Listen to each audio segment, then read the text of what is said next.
Radio boost पर आप सबका स्वागत है। आप इस समय देख रहे हैं, सुन रहे हैं रेडियो बूस्ट का यूट्यूब चैनल। हमारा सौभाग्य है कि आज हमारे साथ प्रीति मिश्र हैं। प्रीति मिश्र किसी पहचान की मोहताज नहीं हैं। आप सब हमारे अनेक कार्यक्रमों में उन्हें यहाँ बातचीत करते हुए देख चुके हैं। फिलहाल उन्होंने एक बहुत बड़ा आयोजन किया है और उस आयोजन का नाम बताने से पहले मैं उन्हें बधाई देना चाहूँगा। Thank you sir. क्योंकि जब बधाई आप देते हैं तो उसके पीछे कोई ज़रूर बहुत बड़ी बात छिपी होती है। उनका एक समूह है शब्द यात्रा। शब्द यात्रा का उद्देश्य है साहित्य की रचना करना और साहित्य लिखने वालों और साहित्य पढ़ने वालों को पूरी दुनिया की सैर कराना। आप सब जानते हैं राहुल सांकृत्यायन जैसे लोगों ने और बहुत सारे लोगों ने ट्रेवलॉग्स लिखे हैं, यात्रा संस्मरण लिखे हैं और अपनी यात्रा के अनुभवों को साहित्य में संजोया है।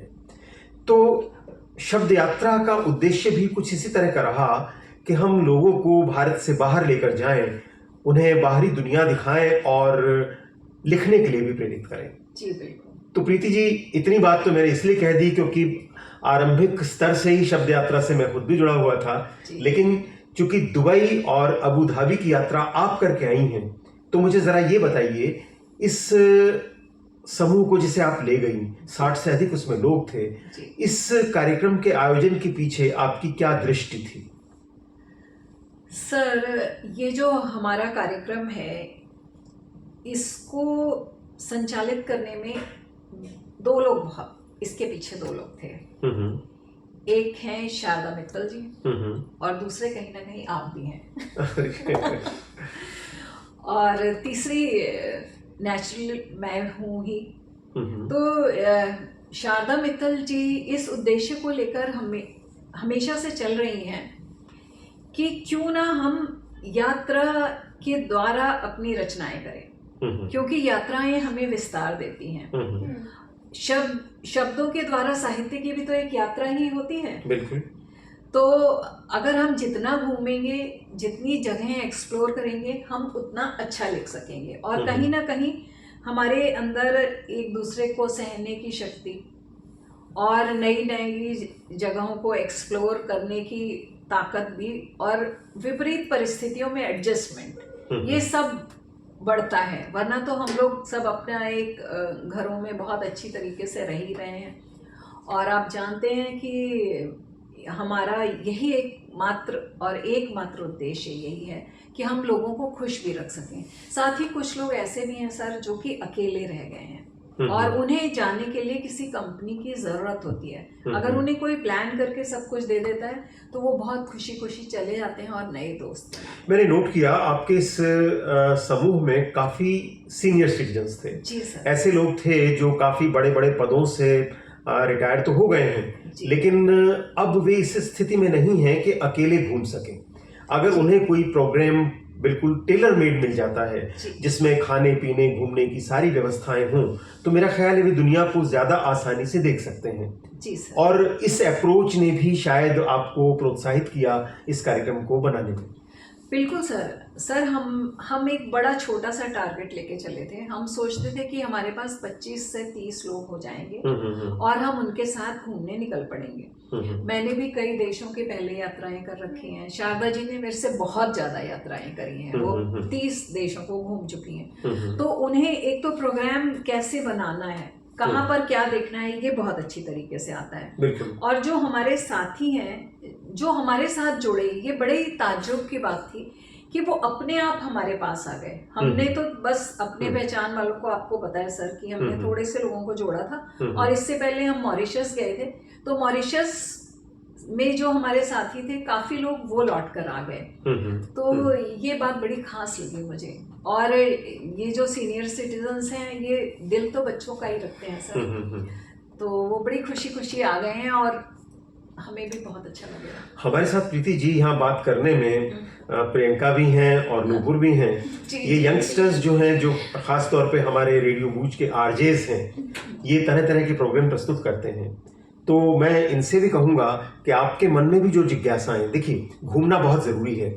और जो लोग लिखते हैं, आप लोग भी स्क्रिप्ट लिखते हैं, प्रोग्राम प्रेजेंट करते हैं, आप अगर बाहर घूमकर जाकर चीज़ों को देखते समझते हैं तो मैं समझता हूँ आप ज़्यादा अच्छा शब्द संयोजन कर सकते हैं। जी। आप लोगों के क्या अनुभव है? आप क्या सवाल पूछेंगे प्रीति जी से?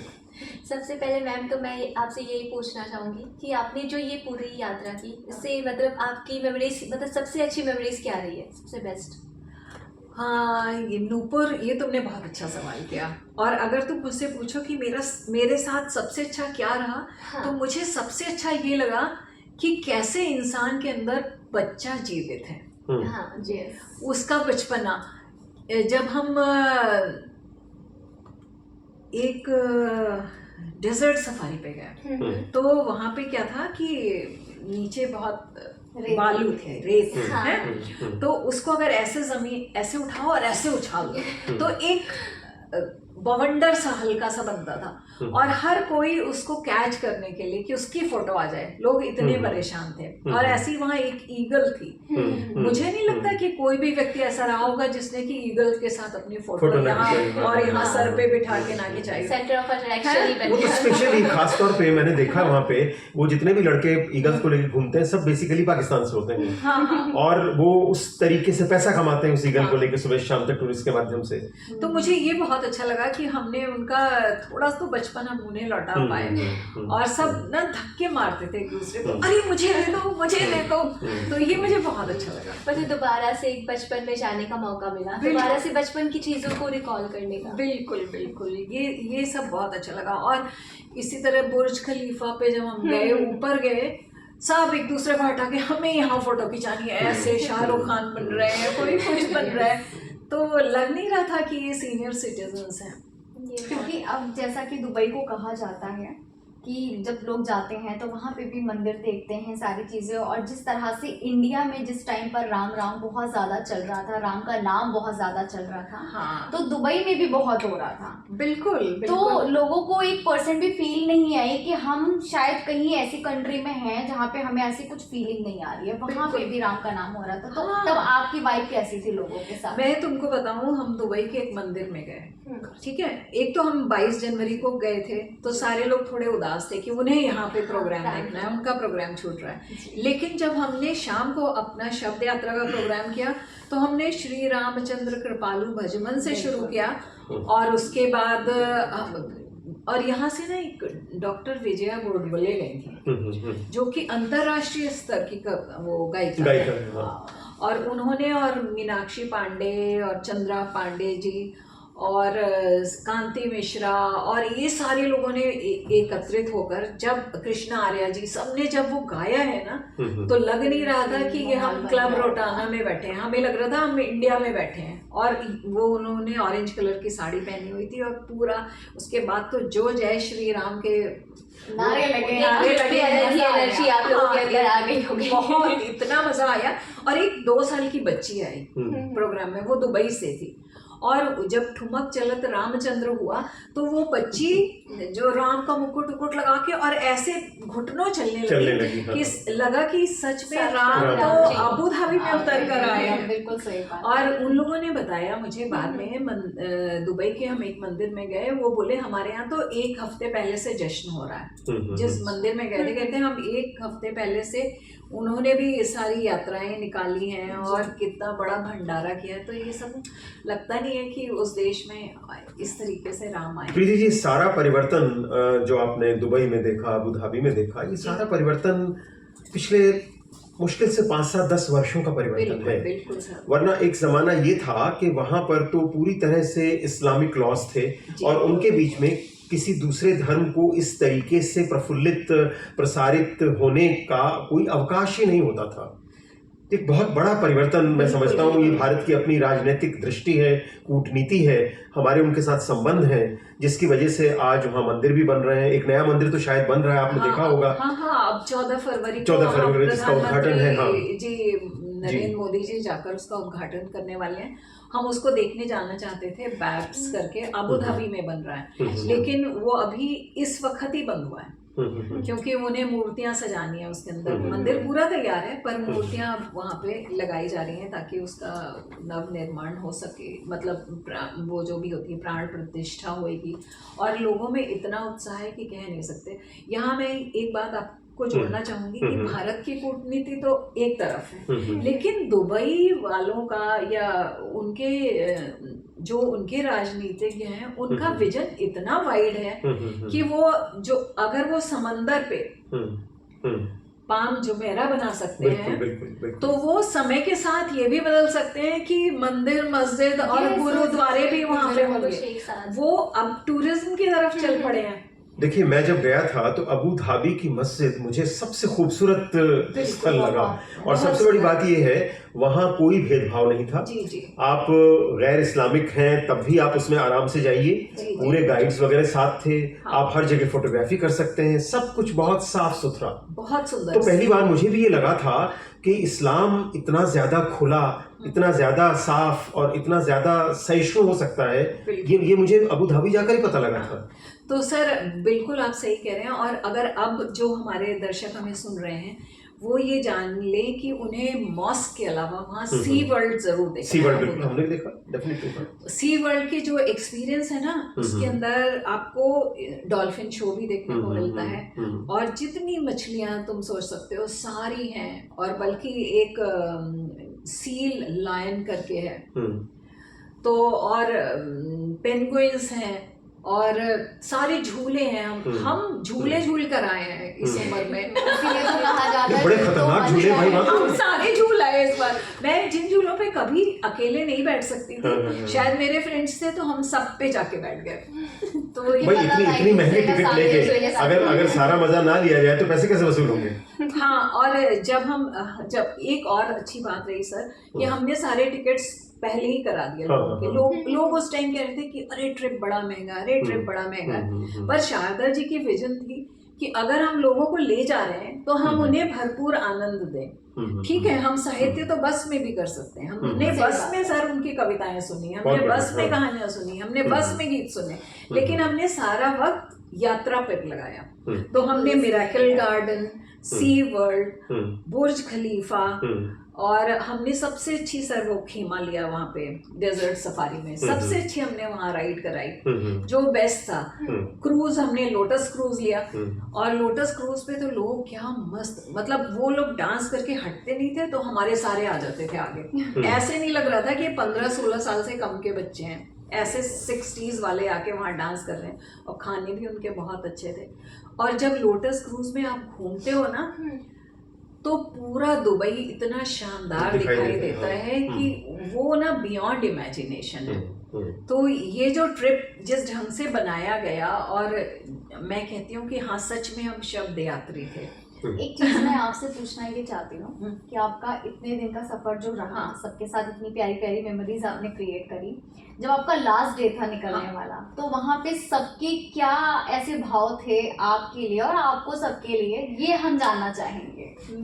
मैं बताऊं प्रियंका, लोगों ने कहा कि हाँ ये खत्म हो गया हमें नहीं जाना है, हमको घर नहीं जाना है, सारे लोगों ने ये कहा। और कुछ लोग इतने अच्छे दोस्त बन चुके थे कि पूछो नहीं, और सब यही कह रहे थे कि तुमको और दिन के लिए आना चाहिए था, ये बहुत छोटा ट्रिप और लंबी होनी चाहिए। सबने कहा 10 दिन का होना चाहिए था। तो ये ना, और सबने थैंक्स भी किया, हमने कह भी दिया लोगों से भाई जो गड़बड़ियां हैं वो हमें अकेले में बता दो सब, ताकि हम अपने को इम्प्रूव कर सकें, क्योंकि परफेक्शन का कोई। मैं प्रीति जोड़ना चाहूँगा, मैं आप लोगों का एडमिनिस्ट्रेशन कह लीजिए, इस तरह का अनुभव मैं मॉरिशस के ग्रुप में भी आपके साथ था, मैं देख चुका हूँ। इस मामले में देखिए आपका अपना एक लेवल है, आप भी सारी चीज़ें परफेक्शन के लेवल पे जाती हैं, लेकिन शारदा जी का विजन एक और भी अलग तरीके का है। शारदा हर चीज लेविश चाहती है। हाँ बिल्कुल सर, शारदा हर चीज लेविश चाहती है, उनका हाथ पकड़ के रोकना पड़ता है। हाँ। तो इस नजरिए से भी हुआ ये कि आप दोनों की जो जोड़ी थी, जो टीम थी, वो इतनी शानदार थी। आप हर उस आदमी के बारे में सोचती हैं जिसका लिमिटेड बजट है, और शारदा जी उस लिमिटेड बजट में कितनी लग्जरी एंजॉय कराई जा सकती है, वो सोचते हैं, वो इस बारे में सोचती ये है। मेन पॉइंट होता है कि अगर आप भी हाँ। किसी के साथ गैदरिंग में जाते हैं तो ऐसे एक दो लोगों का होना तो बहुत जरूरी है जो इतनी शानदार तो इस ट्रिप लिहाज से बनाता मैं है। भले ही आपके साथ नहीं था, लेकिन मैं इस बात का अनुभव कर सकता हूँ कि जब आप और शारदा जी थीं तो ये अपने आप में बहुत शानदार रहा। और एक बात और जोड़ूं मैं, आपसे तो मैं बात कर रहा हूँ, लेकिन जितने लोग आपके साथ गए, बहुत सारे लोग तो मेरे मित्र थे ही, मेरे साथ पहले भी रहे हैं, तो मुझे जो फीडबैक मिला वो बहुत ही सुखद था। Thank you sir. हर व्यक्ति का ये कहना था कि ऐसा आनंददायी ट्रिप हमने नहीं देखा। आमतौर पे जो लोग आपके साथ गए वे ऐसे लोग थे जो विदेशों की ट्रिप्स पे आमतौर पर वो अक्सर सब जाते रहते हैं। उन्होंने एक लिस्ट दी सर मुझे जी, कि जी। किसी ने कहा कि हमें जापान ले चलो, हम्म, किसी ने कहा हमें यूरोप ले चलो, हम्म। और एक ने तो ग्रुप में लिख के डाला कि इंडिया के कौन कौन सी जगह हम जा सकते हैं। हाँ, हाँ। तो ये ना अपने आप में कहीं बड़ा हाँ, मन को और सुकून साल देती है में कि तो बा- एक तो ट्रिप ऐसी होनी ही चाहिए। हाँ, तो ये मुझे बड़ा अच्छा लगा कि लोगों ने ऐसे हमें फीडबैक देखिए, एक बात के लिए मैं और आप दोनों को, आपको भी और शारदा जी को खास तौर पे बधाई देना चाहूंगा कि बीइंग हाउसवाइफ, अपने घर की आप बॉसेस हैं, लेकिन आपने उससे अलग हटकर एक नया प्रतिमान इस शब्द यात्रा के माध्यम से भी स्थापित किया कि आप तो सिर्फ घर ही मैनेज नहीं कर सकती, आप बड़े अच्छे अच्छे टूर्स जिसमें 60 वर्षीय 60 आदमी हो, वो अपने आप में एक डिफिकल्ट काम है। बिल्कुल सर, और जिसमें से ज्यादातर ब्यूरोक्रेट्स हो, हाँ, रिटायर्ड ब्यूरोक्रेट्स हो, जिनके जीवन भर नाक पे मक्खी नहीं बैठी, उन लोगों को हर बात के लिए संतुष्ट करना, मुझे संभाल के रखना। हाँ। मुझे बराबर उनकी शक्लें देख के यही लगता था प्रियंका कि ये तो सब आज भी शॉफर ड्रिवन कार में घूमते हैं और हम बस में घुमा रहे हैं और ये छोटे बच्चों जैसे एंजॉय कर रहे हैं। तो कहीं ना कहीं हम शायद यही नाम ही होता है कि हम कहीं पे बस हमें करने को मिले। देखिए, एक अनुभव मैं जोड़ूं, विदेशों में जाके यहाँ के जितने भी बड़े बड़े लोग होते हैं वे भी सामान्य हो जाते हैं। ये असामान्यता तो अपने देश में ही रहती है, क्योंकि यहाँ उन्हें लगता है कोई देख रहा है, कोई जान पहचान वाला करेगा, अरे इतने बड़े अफसर ये कैसे बस में बैठे हैं। वहां सब बराबर हो जाते हैं। तो बाहर जाकर सबसे बड़ा इस तरह की यात्राओं का सबसे बड़ा लाभ होता है, हम सह जीवन सीखते हैं, साथ मिलकर कैसे जिया जा सकता है, रहा जा सकता है। आपने तो पहले ही कहा है बात। बिल्कुल सर। और यहाँ तुमको एक मैं बहुत प्यारी सी बात बताती हूँ कि जब हमने एक साहित्यिक प्रोग्राम अरेंज करा कि हम ऐसे करेंगे, तो एक हमने उसमें लिखा कि हम इस टाइम पे सम्मान देंगे। तो मेरे पास एक किन्हीं सज्जन का मैसेज आया कि ये सम्मान कैसे मिलता है, तो हमने कहा जो पार्टिसिपेट करता है उसको सम्मान मिलता है। तो उन्होंने एक मुझे कविता लिख के भेजी और बोला मैं भी ये कविता पढ़ूंगा, मुझे भी सम्मानित करो। तो ये कितनी अच्छी बात है, बहुत अच्छी बात है। देखिए, ऐसा स्कूल के बच्चे करते हैं आमतौर पे। तो ये मैं कह रही हूँ पूरा बचपन बाहर निकल के आ गया। और जो लेडीज थी वो इतनी खुश थी, यहाँ फोटो हो रही है, वहाँ फोटो हो रही है, लोगों के खिले हुए चेहरे अच्छा, देख के खाने की बात की जाए तो जैसे आप इंडिया में थी, आपको ऐसा होता है ना, यहाँ पे आपको फेवरेट ना प्लेसेस पता होते हैं कि आप जाते हो, आप खा लेते हो जो भी मन है। वहां पे खाने का आप लोगों का क्या ऐसा सीन था, या आपको सोच के गए थे वो मिला या नहीं मिला? अरे दुबई में ना खाना बहुत अच्छा है और इंडियन फूड तो बहुत ही अच्छा है। बस थोड़ी प्रॉब्लम ये होती है कि अगर जो बहुत वेजिटेरियन पक्के वाले होते हैं ना, तो उन्हें थोड़ी इसलिए मुश्किल होती है कि नॉनवेज और वेजिटेरियन साथ ही लगा होता है। लेकिन वो इतने अच्छे लोग थे कि हमारे यहाँ तो किसी का व्रत भी था, तो व्रत था तो दौड़े पड़ रहे हैं वो लोग कि हम दूध ला दें, तुम क्या खाओगे, तुम फ्रूट्स खा लो, ऐसे बहुत स्पेशल। देखिए, दुबई के बारे में आजकल एक मजाक चलता है भारत में कि हमारे एक जमाने में 4 मेट्रोपॉलिटन सिटीज होते थे, जी। अब 5 हो गए हैं। 5वां दुबई और सब कोई, तुम जहाँ जाओगी ना तुम्हें कहीं से गुजराती की आवाज आएगी, गुजराती बोली की आवाज आएगी, कहीं से महाराष्ट्रियन की आवाज आएगी। पूरा इंडिया वहीं पे है और आप हिंदी में काम चला सकते हैं। हाँ, बिल्कुल, पूरी तरह से इंग्लिश या बोली की जरूरत नहीं है। और तुम जाओगे लगेगा ही नहीं, पहले मन में थोड़ा सा डर लगता है सिर्फ, और बस आपको रूल्स रेगुलेशंस का ध्यान बहुत रखना है। ये ध्यान रखना है। एक और दिक्कत शायद जो मैं बताऊं, आप लोगों ने भी देखी होगी, जैसे मॉल्स वगैरह हैं, उनमें जहां हमारी गाड़ियां छोड़ देती हैं, वहां से लेके अंदर तक जाने के रास्ते बड़े लंबे हैं। खासतौर पे जो एजेड लोग रहे होंगे अभी सर अभी तो लिफ्ट है, वो तो इतना नहीं, जहाँ पार्किंग वगैरह के पास जहाँ गाड़ियाँ खड़ी होती हैं वहां से लिफ्ट तक पहुंचने के भी रास्ते एक जमाने में बहुत होते थे। अभी नहीं है सर, अब चेंजेस आया अभी हुआ है। बहुत चेंज आ गया। अब तो आपको हाँ। बिल्कुल वहीं ले जाके छोड़ेगा। हम्म। और क्योंकि जब ऐसे ग्रुप्स होते हैं तो उनमें एक गाइड होता है। एक गाइड होता है, हाँ, तो जो हाँ, आपका गाइड होता आपको है, गाइड करेगा, ठीक वो है। आपको पहले से ही देख लेगा। और अगर बुजुर्ग को देख लेते हैं ना वो लोग वहीं से हटा लेते हैं, शुरू से ही हटा लेंगे और कहेंगे आप लिफ्ट से जाओ। अरे आपको चलने नहीं देंगे। आपके पांडे जी ने मुझे एक हाँ। टेलीफोन पे सूचना दी, वो ये कि आप लोग कहीं जा रहे थे, वो थोड़ा सा पीछे रह गए। हाँ। और जब वो पीछे रह गए और उन्हें आप लोग दिखाई नहीं दिए, तो उन्होंने एक शेख से आगे बढ़ के पूछ लिया कि फला जगह कौन सी है। हाँ। तो वो हैरान इस बात से हुए कि वो बेचारा अपना काम छोड़ के जब तक आप लोगों तक उन्हें नहीं पहुंचाया, साथ साथ चलता रहा। बड़े प्यारे लोग बहुत थे। बड़े मैं बात बताऊं है। इतने प्यारे लोग थे कि हाँ। कुछ कह नहीं सकते। और जैसे वो होता है ना कि तुम सामान खरीदने कहीं जा रहे हो, क्योंकि लेडीज को तो ज्वेलरी भी खरीदनी है, ये भी खरीदनी है, गाइड Shopping तो main point होता है भाई, वो क्या है? तो गाइड तुम्हें बताएंगे कि वहां से मत खरीदना, यहाँ से नहीं करना, बार्गेनिंग बहुत है और सबसे सस्ती वाली दुकान है, यहाँ पे भी उतना ही अच्छा सामान मिलता है। और एयरपोर्ट से मत खरीदना, तो यहीं से लेके जाओ, एक एक दुकान का पता बता रहे। तो जितने बड़े ब्रांड्स हमारे यहाँ भारत में दिखाई देते हैं, वो सारे ब्रांड्स वहाँ पे हैं। शॉपिंग के लिए तो बस वो एक कितने टैग पैसे लग कम जाता है पड़ कि वो जाएंगे। तो हम लड़कियों के लिए तो सबसे मेन इम्पोर्टेंट ये होता है कि शॉपिंग कहाँ अगर करने को कहीं मिल जाए जाए। शॉपिंग ना हो Shopping तो फिर थोड़ा सा अधूरा सा लगता है। प्रीति जी, इस बातचीत को आज हम ज्यादा लंबा नहीं करेंगे। बिल्कुल सर। अंत में मैं एक सवाल पूछना चाहूंगा। जी। इस शब्द यात्रा ने अपनी इस यात्रा से, ये पहली स्वतंत्र यात्रा थी। Yes sir. इससे पिछली जो मॉरिशस की आपने यात्रा की उसमें हमारे दूसरे पार्टनर्स भी थे, जी, लेकिन यहाँ पहली बार प्रीति और शारदा जी का अपना एक अलग एडमिनिस्ट्रेशन था, आपकी अपनी स्वतंत्र यात्रा थी। जी किस माने में ये यात्रा अन्य यात्राओं से अलग रही? क्या ऐसी बातें हैं जिन्हें हमेशा याद रखा जाना चाहिए? सर सबसे बड़ी बात तो मुझे ये लगी इस यात्रा में कि सबने एक दूसरे का बहुत सहयोग किया। और ये बात मैं हमेशा याद रखूंगी कि हमारी कमियों को भी लोगों ने कैसे ढांका। इस बात के लिए मैं उन लोगों की बहुत शुक्रगुजार हूँ। लोग कहते नहीं है उंगली पकड़ के चलना हमें यात्री सिखा रहे थे। वंडरफुल। तो ये मेरे लिए बहुत ही सुकून और गर्व की बात है कि जिन लोगों को हम ले गए थे वही हमारे साथी बन के आगे खड़े हो गए। तो इस माने में ये यात्रा मुझे बहुत ही सुखद लगी, सुखद अनुभव हुआ। और हमारा जो साहित्यिक और सांस्कृतिक कार्यक्रम था वो हमने पहले ही दिन कर दिया था, और बाकी दिन जो हम घूमे हैं उस दिन उसमें जो हमारी साहित्यिक यात्राएं हुई हैं वो भी अपने आप में लाजवाब हैं। और मैं चाहूँगी कि हम ऐसे प्रोग्राम्स और करें।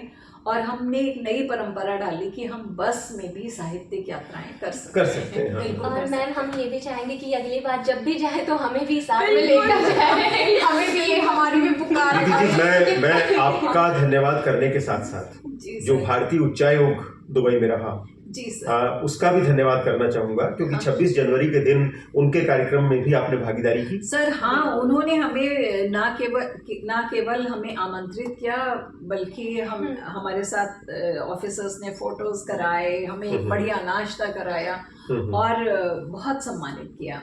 और हमारे साथ एक सीनियर IAS ऑफिसर हैं मिस्टर SK सिंह जी, उन्होंने, और नवीन चंद्रा जी थे, उन्होंने ये सब सारे अरेंजमेंट्स कराए। तो उनका भी मैं बहुत बहुत शुक्रिया अदा करना चाहती हूँ। चलिए, मैं कमलेश पांडे जी। हाँ, मैं अंत में आपका और शारदा जी का तो शुक्रिया अदा करूंगा ही, और आपको बधाई दूंगा कि आप इस मुकाम तक पहुंचे और बड़े सफल तरीके से आपने इस आयोजन को किया। मैं खास तौर पे संयुक्त अरब अमीरात के जो देश हैं, दुबई, अबू धाबी, उनके जो प्रिंस वगैरह हैं, मैं उन सबका भी धन्यवाद करना चाहूँगा कि भारत और उनके बीच के मधुर संबंधों के कारण ही ये आनंद हम लोग ले सके। आप सबका बहुत बहुत धन्यवाद। नमस्कार। कितना हो गया भाई?